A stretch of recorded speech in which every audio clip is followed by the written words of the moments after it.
How good is Spore? Nope, that's not the Spore I'm talking about. Before we dive into this topic, let's take a quick look at Spore's history.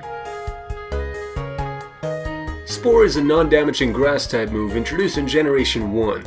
It was a signature move for Paris and Parasect, however that has since changed with the introduction of a new asshole Pokemon that are now able to learn it also. Spore has an amazing accuracy of 100% and a good power points of 15.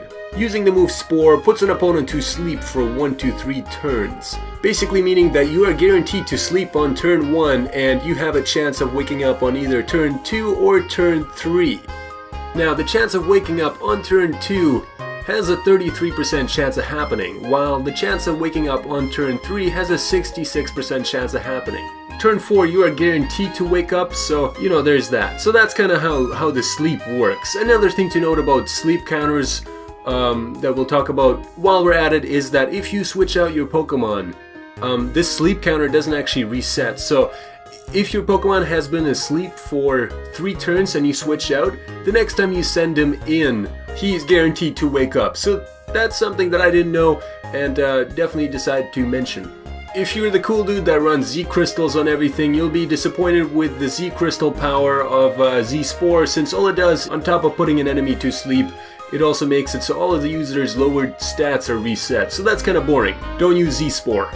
Spore can be used against 17 out of the 18 Pokemon types. The only one not affected by Spore is the Grass type. On top of that, abilities that are also not affected by Spore is Sweet Veil, Magic Bounce, Comatose, Overcoat, Insomnia, or Vital Spirit.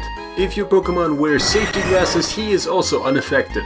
So with that being said and done, how good is Spore really? Well, consider running it on any Pokemon that learns Spore, since there really aren't that many counters to it, and it is absolutely broken in that regard, guaranteeing at least 1 free turn of setup or switch in, as well as having the chance of actually completely crippling down a Pokemon and shutting it down for about 3 turns is pretty good. So as long as Spore has a 100% accuracy, there's absolutely no reason not to run it.